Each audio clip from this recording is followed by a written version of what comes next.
Kita perlu duduk bersama gitu kan. Tidak hanya dari pebisnis pariwisatanya, tapi juga dari pemerhati, masyarakat, orang yang terdampak secara langsung. Masyarakat ini memang harus diajak untuk memiliki sistem kemandirian ekonomi dulu, baru mereka mau jadi pelestari gitu kan. Perusahaan-perusahaan itu harus punya loh konsultan budaya loh. Ya gitu. Tapi konsultan budaya yang bisa mengantarkan kita kepada common sense ini gitu kan. Benteng terbaik, keamanan terbaik itu adalah pagar sosial kok sebenarnya. Masyarakat itu sendiri gitu kan. Dengan melibatkan mereka, dijagain apa yang kita lakukan kan gitu kan. Nah, tapi kan mungkin tidak semuanya punya skill. Nah, skill inilah yang harus di-upgrade kemudian. Selesaikan dulu persoalan-persoalannya, antisipasi dulu potensi-potensi yang akan muncul di kemudian hari. Baru kita bangun desa wisata. Nah, sekarang kita sedikit geser ke Bali Utara. Bali Utara kan ada isu-isu besar di beberapa tahun terakhir. Saya ingin dengar pandangan Gede Kresna terkait kalau Bali Utara ada bandara nih. Ya. Nah, gini. Ya. Karena katanya Bali ini pertumbuhan ekonomi nggak merata antara selatan dan di utara gitu. Ya. Nah, kalau menurut Om Gede Kresna keberadaan bandara nanti seperti apa? Saya harus tentukan standing point-nya dulu ya gitu kan. Oke. Saya secara pribadi mungkin salah satu dari 100 orang atau mungkin dari 10 orang deh gitu kan, yang paling banyak menggunakan bandara. Sebagai orang Bali Utara yang paling banyak menggunakan bandara itu mungkin saya gitu kan. Saya bisa traveling tuh 2 kali 3 kali sebulan. Artinya aktif sekali kan itu kan. Ya gitu. Tapi sebagai orang yang sangat aktif traveling menggunakan bandara, saya sendiri merasa, kalau secara pribadi ya, saya sendiri merasa lebih nyaman kalau di Bali Utara ini tidak ada bandara gitu kan. Tidak ada bandara. Tidak ada bandara gitu kan. Meskipun jarak ke bandara di Ngurah Rai gitu ya, itu 3 jam dari sini gitu. Ya. Jadi satu aja cukup gitu. Satu aja cukup. Karena apa? Kita harus jujur-jujuran di awal. Apa sih yang mau diseimbangkan? Kalau yang mau diseimbangkan itu adalah kemacetannya, ya bilang dong dari awal. Kita ingin menyeimbangkan kemacetan Bali Selatan dan Bali Utara kan gitu kan. Ya, jangan hanya dengan jargon-jargon pemerataan ekonomi. Karena ya kalau dalam konteks ekonomi kita juga bisa pertanyakan siapa yang akan mendapatkan manfaat ekonomi yang paling besar gitu kan. Ya gitu. Itu insight saya secara pribadi ya, secara sebagai orang yang banyak menggunakan bandara gitu kan. Oke. Nah, jadi ya terlihat bahwa sebenarnya juga harus ada kajian mendalam juga terkait kebermanfaatan ya. Ya, pasti. Dan kita juga sudah melakukan kajian di masyarakat di sini gitu kan. Mempertanyakan langsung kepada masyarakat. Karena yang kami lihat hari ini kan lebih banyak ini di-endorse oleh politisi gitu kan. Bandara-bandara ini lebih banyak ya oleh politisi. Terus kemudian banyak juga yang di-endorse oleh maklar-maklar tanah gitu kan. Terus banyak juga di-endorse oleh pelaku-pelaku pariwisata kita di sini yang mungkin masih kesulitan untuk menentukan value atau positioning apa yang harus mereka lakukan di sini gitu kan. Sebenarnya jauh lebih mudah menjual Bali Utara ini sebagai quality tourism daripada mass tourism gitu kan. Nah, hanya saja itu tidak pernah benar-benar digarap gitu kan. Menjadikan Bali Utara sebagai quality tourism ini nggak pernah benar-benar diseriusin gitu kan. Nah, kalau itu diseriusin, kita bisa jual dengan harga yang sangat mahal kok gitu kan. Bayangkan saya itu mengkonsultani Escape loh. Escape itu artinya tempat itu harus jauh banget gitu kan. Ya, harus jauh banget, harus istilahnya tuh kalau Jakarta Escape, Jakarta coret lah gitu kan. Nah, dan di tempat-tempat lain pun begitu gitu kan. Mereka bisa melakukannya. Kenapa kita tidak bisa melakukannya? Dan kalau soal jarak ini sudah di-exercise oleh sebuah property hospitality yang sangat keren di Desa Tembok ya. Jadi mereka mengatasi jauhnya jarak bandara ke Bali Utara ini dengan menambah waktunya gitu kan. Yang tadinya waktunya 3,5 jam itu ditambah jadi 6 jam. Supaya mereka mendekatkan dengan menambah waktu gitu kan. Kebayang ini kan pikiran out of the box banget kan gitu kan. Nah, jadi dari 6 jam itu apa yang mereka bisa lakukan? Itu perjalanan tamu datang dari bandara ke Bali Utara ini sekaligus sudah dijadikan trip hari pertama gitu kan. Ya, jadi mereka menyinggahkan tamu-tamunya di beberapa titik dengan jarak psikologis yang tidak lebih dari 1 jam.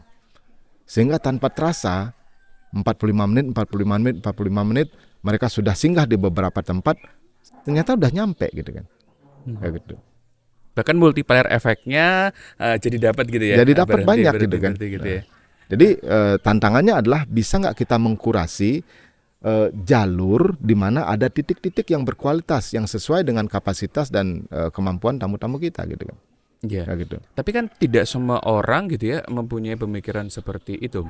Artinya apa? Kan ngelihat wah kita kalah bersaing nih karena kita lokasinya jauh banget dari bandara. Nah, sehingga ya isu-isu dorongan-dorongan akan wah harusnya juga bisa dong ada bandara di Bali Utara akan mendekatkan gitu dalam hal ini. Ya.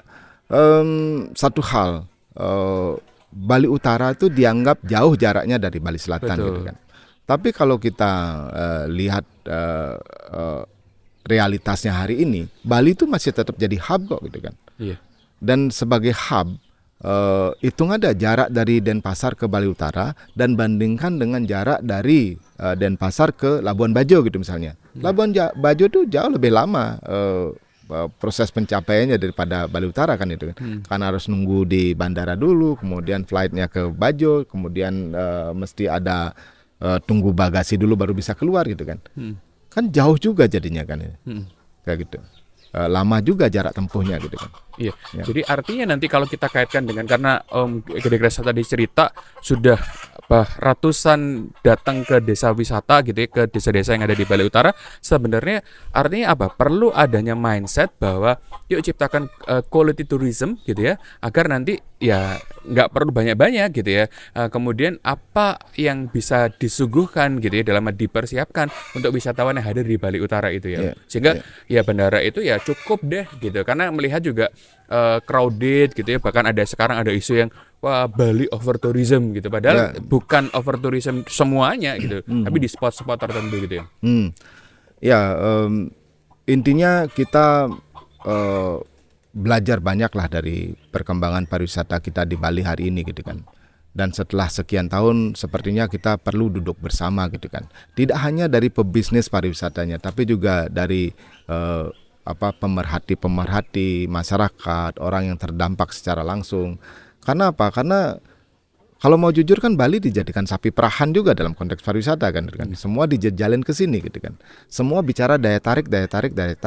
Dan tidak pernah ada orang yang berbicara daya tolak gitu kan. Karena di balik daya tarik pariwisata Bali ternyata banyak juga daya tolak pariwisatanya gitu kan. Sebagai contoh misalnya ya, kalau kita lihat media sosial atau YouTube-nya Wonderful Indonesia hari ini ya, itu yang lihat itu jauh lebih sedikit daripada kalau kita masukkan keywordnya Bali Tourism Trap gitu misalnya. Ada tourism trap di Bali loh. Kebayang nggak gitu kan? Tamu-tamu dijebak sedemikian rupa, diperlakukan dengan tidak bagus segala macam.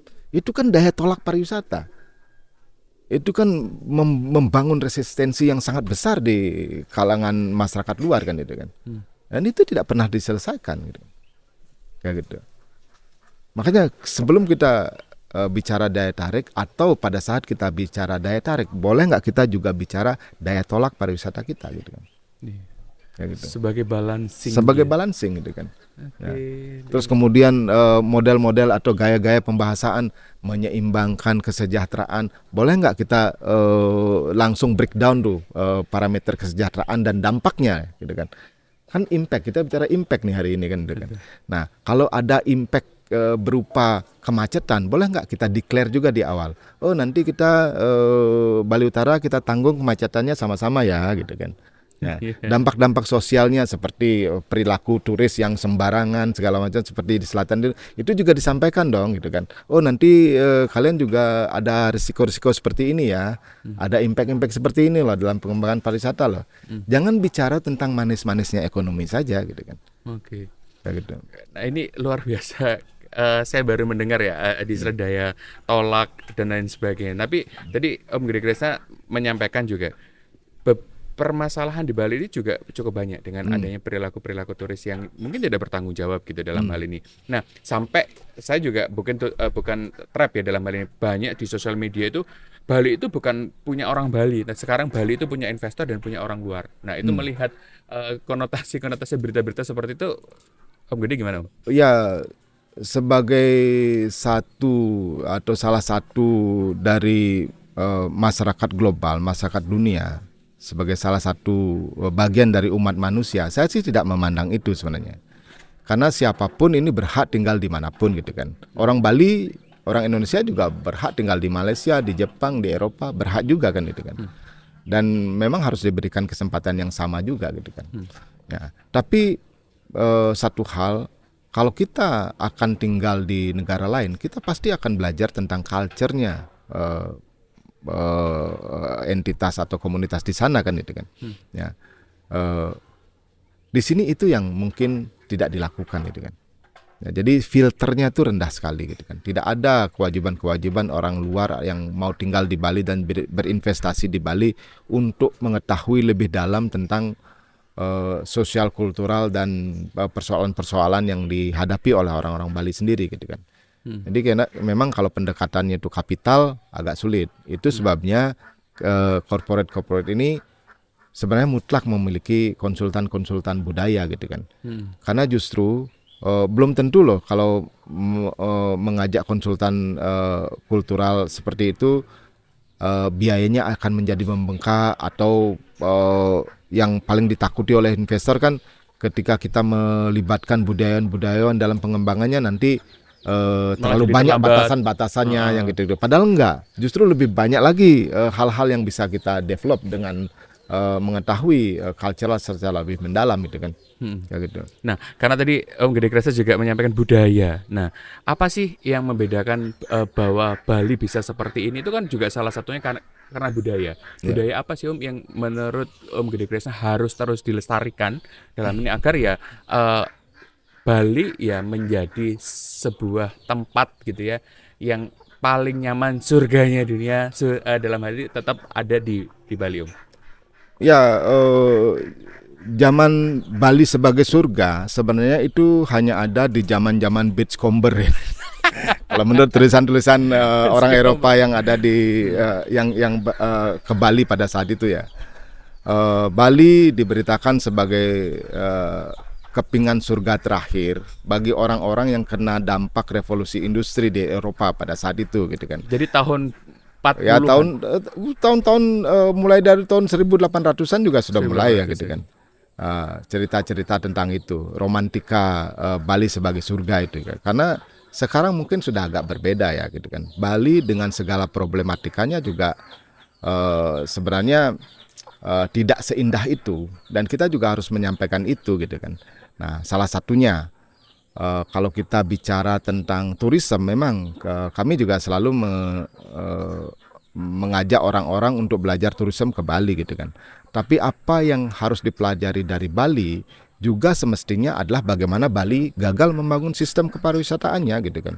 Nah, apa bentuk atau cara menguji kegagalan ini? Suka tidak suka, pariwisata Bali itu adalah pariwisata budaya gitu kan. Dan sampai hari ini pun tidak ada perubahan tentang itu gitu kan. Dan platform atau landasan pariwisata budaya ini kan budaya agraris yang mengedepankan lahan pertanian basah gitu kan. Tapi kenapa ketika tamu-tamu atau turis kita semakin banyak, lahan-lahan pertanian kita semakin berkurang? Itu kan bentuk kegagalan sistem sepertinya gitu kan. Ya. Jadi itu yang kita lihat, karena bagaimanapun juga segala macam bentuk ritual dan acara-acara sosial kultural di Bali ini adalah representasi dari aktivitas manusia-manusia agraris kok gitu kan. Ya gitu. Dan ketika ini sudah tidak ada nanti landasan agrarisnya, kita kan hanya akan berpura-pura saja gitu kan. Ya. Jadi memang akan jadi sangat sulit gitu ya mempertahankan pariwisata budaya berbasis agraria dengan tuntutan jumlah kunjungan wisatawan. Betul gitu. sekali. Makanya Indonesia ini luas. pemerataan tuh harus disebarkan. Tapi kita juga harus fair kepada masyarakat yang akan kita sebarkan. Ini kan pariwisata ini kan seperti virus kan gitu kan. Seperti bakteri lah gitu. Bakteri itu kan belum tentu jelek juga gitu kan. Tapi ketika ada yang jelek di situ juga kita harus sampaikan di awal gitu kan. Supaya masyarakat di sana lebih cepat melakukan mitigasi atas potensi-potensi kerusakannya kan gitu kan. Misalnya Sumba itu potensinya bagus, Flores itu potensinya bagus, daerah-daerah yang lain di Indonesia juga potensinya bagus. Tapi boleh nggak kita sebagai orang yang duluan membangun pariwisata menyampaikan juga, ada loh dampak-dampak pariwisata yang begini nantinya loh gitu kan. Kan harus fair dari awal kan itu kan. Betul. Kayak gitu. Jadi nggak hanya manis-manisnya juga, pahitnya juga harus disampaikan gitu ya, supaya gitu. tahu. Nah, Om, budaya Bali yang mungkin sedikit berbeda dengan budaya-budaya lainnya di Indonesia. Contoh, di Indonesia tuh hanya ada Bali, seingat saya Bali, kemudian Manado, gitu ya, bahkan mungkin NTT gitu ya, yang budayanya melegalkan alkohol. Dalam hal ini Bali punya arak gitu ya. Kalau di Manado punya apa bahasanya CT gitu ya, cap tikus dan lain sebagainya. Nah, ini sebenarnya bagaimana Om? Sedangkan ada di wilayah daerah lain di Indonesia yang nggak boleh ini ada dan lain sebagainya. Ya mungkin bukan melegalkan ya, tapi memberikan kelonggaran bagi produksi arak masyarakat itu kan. Karena sampai hari ini satu-satunya indikasi legal itu kan ada pita cukai gitu kan. Ya. Nah, di luar yang legal artinya kan ilegal gitu kan. Tapi kan nggak fair juga menyebut arak-arak produksi masyarakat ini ilegal kan itu kan. Artinya memang ada kelonggaran terhadap produksi masyarakat gitu kan. Nah, arak, tuak, nira itu juga bagian dari silent movement kami gitu kan. Nah, kenapa? Karena bagaimanapun juga masyarakat ini memang harus diajak untuk memiliki sistem kemandirian ekonomi dulu, baru mereka mau jadi pelestari gitu kan. Salah satu contohnya, kenapa kita concern sekali melakukan riset tentang arak Bali, kemudian melakukan riset tentang tuak, tentang lau segala macam, karena kita punya mimpi ke depan gitu kan. Ya, produk-produk dihasilkan oleh palem ini harus bisa dihargai dengan sangat tinggi gitu kan. Karena memang kualitas kita sangat bagus gitu kan. Nah, dengan dihargai sangat tinggi, artinya masyarakat akan tetap bisa memproduksi tuaknya gitu kan. Kemudian memproduksi araknya. Dengan masyarakat memproduksi tuaknya, otomatis mereka kan akan menjaga vegetasinya kan itu kan. Dengan menjaga vegetasinya, secara otomatis itu akan menjaga ekologinya. Karena misalnya aren itu tumbuh di lahan-lahan miring. Ya. Di lembah-lembah, tempat kanal-kanal angin yang membawa uap air itu yang kemudian diturunkan, kemudian disimpan di dalam tanah gitu kan. Jadi dengan adanya pohon-pohon aren ini, artinya kita masih punya tempat-tempat untuk menangkap uap air di lembah-lembah itu. Ini yang akan membuat mata-mata air kecil di sungai-sungai dan menjadi kontributor bagi sungai-sungai kita gitu kan. Nah, jadi ketika kita atau masyarakat kita tidak lagi punya mata pencaharian dari vegetasi ekologis, mereka akan nebang kok, gampang sekali ditebang. Dan itu sudah terjadi di mana-mana gitu kan. Makanya sekarang kita ambil ke hulunya dulu deh, atau ke hilirnya, saya nggak tahu nih, hilir mungkin ya. Kita ambil ke hilirnya dulu, produksi arak. Produksi arak itu membutuhkan tuak. Tuak itu membutuhkan pohon lontar, pohon kelapa, pohon aren gitu kan. Dan ketika produksi ini berjalan dengan baik, otomatis vegetasinya juga akan dijaga gitu kan. Iya. Gitu. Ya. Jadi harus dilihat kebermanfaatannya sehingga ini bisa dipertahankan atau dilestarikan gitu. Ya. Jadi artinya arak di Bali itu baiknya dilegalkan atau enggak? Sudah pasti mestinya dilegalkan kan. Tapi sayangnya kita kan belum bisa nih melegalkan semua produksi arak masyarakat. Karena yang berhak untuk melegalkan arak itu adalah perusahaan yang punya izin usaha industri gitu kan. Nah, perusahaan yang punya izin usaha industri inilah yang bekerja sama dengan bea cukai untuk memberikan pita cukainya di sana kan gitu kan. Ya. Tapi pelan-pelan saya yakin bisa lah gitu kan. Memang dari pihak pemerintah, dari pihak regulator juga harus lebih fleksibel ya, dengan cara ya jemput bola lah untuk arak-arak terbaik yang bisa diberikan diproduksi oleh masyarakat, mungkin harus ada dispensasi juga. Ya, tidak harus punya perusahaan besar gitu kan, tapi bea cukai bisa langsung bekerja sama dengan masyarakat. Harapan kita itu Nah, sebenarnya. berarti kayak model-model UMKM gitu Ya, ya, UMKM. yang bisa individu-individu gitu ya. Paling tidak selevel koperasi lah. Oke. Gitu. Kalau selevel perusahaan kan susah sekali dapat izin minuman beralkohol di Bali ini kan. Iya, karena katanya kan juga produksi arak kalau sudah menjadi industri itu kualitasnya sedikit berturun. Ya. Turun gitu ya, daripada yang secara masih fine, masih asli gitu ya dalam hal ini. Ya, mungkin itu bisa dibahas dalam chapter yang lain. Ini luar biasa sekali dalam hal ini. Tadi kan kita sudah banyak ngupas diskusi terkait dengan budaya. Nah, biasanya kan di perusahaan kalau sebelum melakukan program-program atau inisiatif sustainability-nya, salah satunya CSR, itu akan melakukan social and stakeholder mapping. Nah, penting nggak sih sebenarnya mengetahui budaya itu tadi, karena kita lihat di Manado ada CT, di sini ada arak, budaya di Bali itu seperti ini, budaya di Jawa seperti ini, budaya di provinsi lain atau di daerah lain seperti itu. Jadi sepenting apa sih untuk mengetahui budaya itu? Ya, penting sekali karena satu, itu relung-relung terdalamnya keseharian masyarakat gitu kan. Budaya itu hal paling fundamentalnya masyarakat gitu kan. Jadi kalau di Bali kita bicara budaya yang fundamental itu tidak jauh-jauh dari pangan, sandang, papan gitu kan. Nah, itu kan hal yang sangat primer banget, sangat basic banget gitu kan. Kayak gitu. Jadi ketika kita mengetahui secara mendalam hal-hal seperti itu, ada banyak sekali insight baru yang kita temukan sebenarnya. Nah, insight-insight inilah yang ketika kita tidak ketahui, banyak sekali kita melakukan blunder-blunder dalam proses eksekusinya gitu kan. Makanya saya selalu menyarankan perusahaan-perusahaan itu harus punya loh konsultan budaya loh. Ya gitu. Tapi konsultan budaya yang bisa mengantarkan kita kepada common sense ini gitu kan. Karena banyak juga konsultan-konsultan budaya yang ya sekedar menulis apa yang ada di Google, sekedar melakukan survei yang tidak bertanggung jawab segala macam, ada juga gitu kan. Ya, tapi bisa nggak kita menemukan common sense ini gitu kan, sehingga apa, satu, resistensi dari masyarakat itu tidak terlalu tinggi. Terus yang kemudian kita tahu resources apa yang kita punya di sekitar kita gitu kan. Terus kemudian kita juga tahu siapa yang bisa mengeksekusi program-program ini gitu kan. Karena bagaimanapun juga dari konteks perusahaan kan, ya apalagi perusahaan-perusahaan luar atau perusahaan-perusahaan nasional yang berbisnis di daerah-daerah misalnya, ya benteng terbaik, keamanan terbaik itu adalah pagar sosial kok sebenarnya.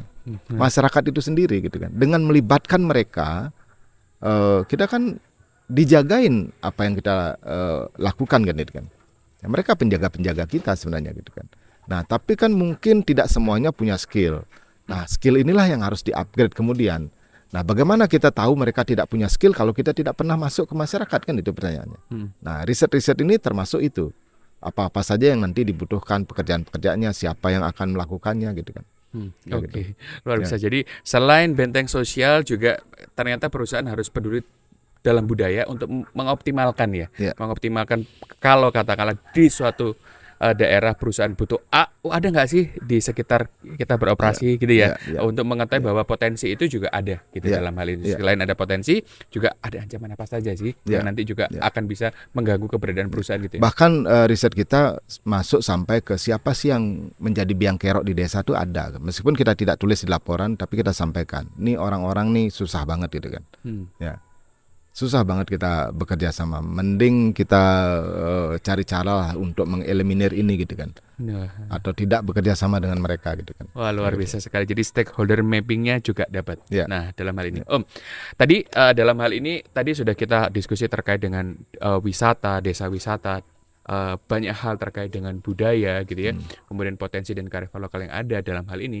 Nah, boleh nggak bercerita atau memberikan pesan lagi kepada seluruh dalam hal ini penikmat Impact Podcast, khususnya nanti juga banyak perusahaan gitu ya, banyak komunitas, kalau bikin desa wisata itu seperti apa, Om?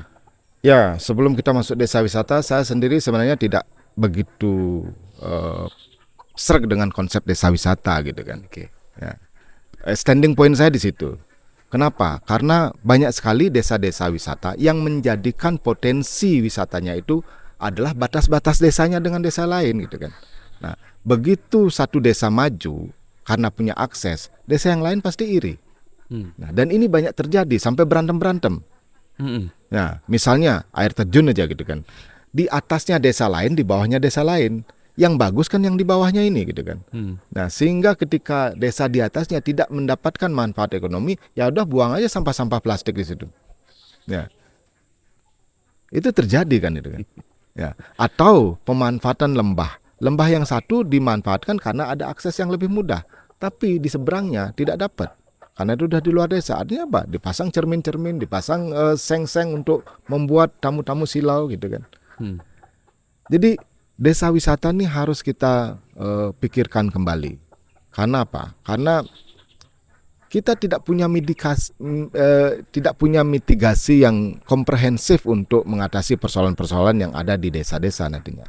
Salah satu contoh misalnya, apakah kita tahu salah satu dari tamu-tamu kita jangan-jangan itu teroris yang bersembunyi di desa gitu misalnya, ya. Atau dia seorang pedofil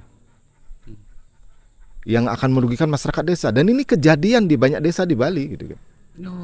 Ya, terjadi gitu kan. Karena kita tidak punya mitigasi apapun untuk mempersiapkan desa mengatasi persoalan-persoalan yang mungkin timbul kan gitu kan. Iya. Jadi bahkan malah merugikan ya. Malah merugikan banget gitu kan. Makanya selesaikan dulu persoalan-persoalannya, antisipasi dulu potensi-potensi yang akan muncul di kemudian hari, baru kita bangun desa wisata. Itu pun tidak bisa membangun hanya satu desa wisata. Misalnya desa wisata A, desa wisata B. Kita harus membangun kawasan wisata. Ya. Kawasan wisata misalnya di sini kan Kecamatan Kubu Tambahan. Kawasan wisata Kubu Tambahan terdiri atas apa gitu kan. Atau kawasan wisata yang lebih kecil. Kayak di atas itu bahkan lintas kecamatan namanya kawasan dan bukit gitu misalnya. Kerjasama antar 8 desa gitu kan. Jadi mempersiapkan ekosistemnya lah ya. Ekosistemnya disiapkan gitu kan. Jadi ketika kawasan ini dipersiapkan, ini akan adil gitu kan. Ya, termasuk juga pembagian keuntungannya nanti seperti apa gitu kan. Ya gitu. Karena kita bisa di masyarakat yang saya lihat ya, masyarakat tuh bisa guyup, bisa bekerja sama ketika tidak ada uang. Tapi begitu ada uang sedikit, potensi berkelahinya tuh tinggi sekali gitu kan. Ya. Itu yang harus diantisipasi juga. Betul. Ya. Dalam kesempatan kita atau saya juga melihatnya gitu, selalu ngomong bahwa Bapak Ibu kalau nggak ada duitnya masih kita ketawa-ketawa bareng gitu ya, makan bareng, tidur bareng dan lain sebagainya. Bahkan Bapak Ibu ada duit aja 100 juta per bulan gitu, Bapak Ibu akan berantem gitu dalam hal ini. Karena sebab itu tata kelola, ngomongin dan banyak hal itu juga harus dipersiapkan gitu. Karena nggak ada inisiasi dan tidak ada perencanaan gitu kan. Ya, inisiasi tentang uang tuh penting, perencanaan tentang uang tuh juga penting. Nah, siapa-siapa yang harus kita berikan gitu kan. Kan nggak fair juga kadang-kadang begini ya. Kita membangun destinasi wisata yang mengedepankan tuh hamparan sawah yang luas gitu kan. Nah, investor terbesarnya malah tidak dilibatkan, yaitu Subak gitu kan. Mereka yang menjaga itu sebenarnya gitu kan. Betul. Ya. Jadi Pok Darwis itu justru entitas baru yang transplant ke dalam sistem gitu kan. Ya. Tapi yang investor terbesarnya sebenarnya kan Subak ini gitu kan. Subak dan anggota-anggotanya ini yang menjaga sawah itu tetap menjadi indah seperti itu gitu kan. Gitu. Nah, kalau itu tidak dilibatkan sulit gitu kan. Ini luar biasa sekali. Jadi memang kalau di beberapa perusahaan mengenal istilah stakeholder mapping ya dalam hal ini, mengetahui sebuah pemangku kepentingan siapa aja yang di level desa, itu juga akhirnya kita bisa memenuhi ekspektasi, tanggung jawab dan lain sebagainya terkait dengan pemangku kepentingan yang ada di desa. Nah, di konteks perusahaan tadi ketika saya melihat statementnya Om Gede Kresna melihatnya gini, bahwa ekonomi gitu ya, ekonomi selalu dimention yang pertama. Ini seringkali perusahaan sekarang di era ESG nih, Environmental, Social, and Governance, ekonominya nggak ada gitu ya. Bahkan seringkali saya juga di beberapa kesempatan ketika kita ngomongin ESG, jangan sampai kita ngomong wah lingkungan apa, tapi ekonomi lupa sehingga perusahaan kolaps gitu dalam hal itu. Benar sekali. Jadi apapun itu, termasuk perusahaan-perusahaan yang bergerak di bidang lingkungan sendiri pun, ekonominya harus yang pertama gitu kan. Bangun landasan ekonominya, kuat platformnya dulu. yang lain-lainnya tuh impact kok sebenarnya gitu kan. Ekologi itu impact kok sebenarnya. Ketika kita sudah bisa membangun platform ekonomi yang berkelanjutan, ekologi itu jadi impact kan gitu kan. Om Gede Krisna, terakhir dalam hal ini, ketika melihat terminologi sustainability atau sustainabilitas dan impact, apa yang bisa dikatakan kepada pemirsa Impact Talks agar dapat memahami dengan mudah dua istilah ini? Ya, sustainability belakangan ini sudah direcehkan sedemikian rupa gitu kan. Ya, semua orang bicara itu tanpa punya dasar yang cukup gitu kan. Ya, karena apa? Karena orang-orang desa sendiri mempertanyakan kenapa untuk menjadi ramah lingkungan tiba-tiba semuanya harus mahal gitu kan. Padahal kita nggak usah diajak begitu-begitu pun kita udah melakukannya sebenarnya gitu kan. Makanya model-model ini saya tulis dalam buku yang kemarin saya presentasikan sebagian tuh, judulnya tuh Effortlessly Green gitu kan. Ya.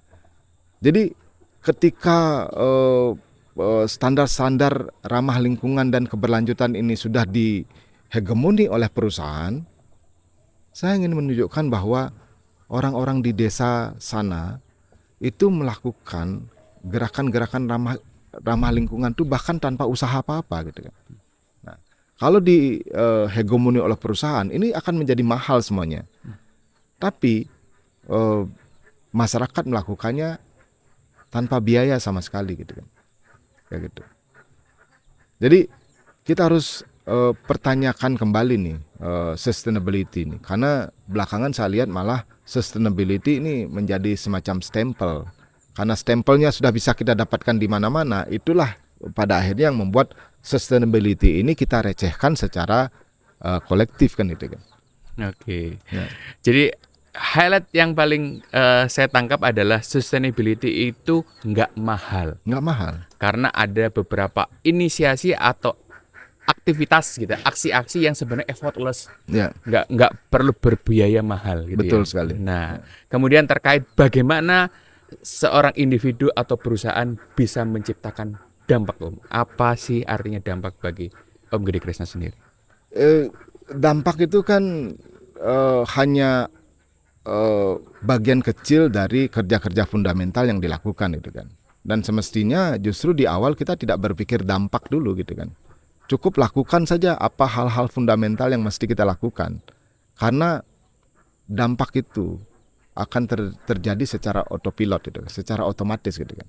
Ketika kita sudah melakukan hal-hal yang bagus, akan banyak sekali perkuatan-perkuatan dari mana-mana, akan banyak sekali juga pengaruh yang bisa dilakukan kemana-mana gitu kan. Nah, seperti misalnya gitu kan, saya nggak berpikir loh, ketika akan menjadikan bambu ini sebagai gerakan tuh nggak berpikir gitu kan. Yang saya pikirkan hanyalah bagaimana bambu yang murah ini bisa kita jadikan material yang kuat dan bagus gitu kan. Dan sekarang apa yang terjadi? Karena tampilannya juga bagus, ini seperti virus menyebar kemana-mana gitu kan. Saya bikin meja keranjang, kursi keranjang, semua ikut melakukan itu. Dan saya di sini tidak memposisikan diri saya sebagai desainer gitu kan. Kalau desainnya ditiru itu sakit hati loh. Tapi karena saya di sini bicara tentang idealisme, justru ketika ada orang yang ikut melakukan itu, tugas-tugas kita untuk menjadi lebih sustain itu dibagi kepada orang-orang yang lain gitu kan. Kayak gitu. Jadi ini murni soal dampak aja gitu kan. Ya. Jadi hal-hal fundamental tadi itu ternyata bisa memberikan manfaat ya, memberikan pengaruh kepada kegiatan-kegiatan kita selanjutnya. Ya. Gitu. Wah, luar biasa. Hal-hal fundamental itu apakah keseharian kita, Om, dalam hal ini? Ya, lagi-lagi kalau kita bicara hal fundamental dalam konteks manusia tradisional itu adalah kebudayaan itu kan. Budaya ini 3 pilar utamanya adalah pangan, sandang, papan gitu kan. Ya. Jadi apapun yang menjadi gerak nafas keseharian masyarakat itulah hal yang fundamental gitu kan. Kayak gitu. Ya, pangan tiap hari kita makan. Artinya kita perlu makanan, perlu bahan makanan, perlu menanam segala macam. Itu fundamental sekali gitu.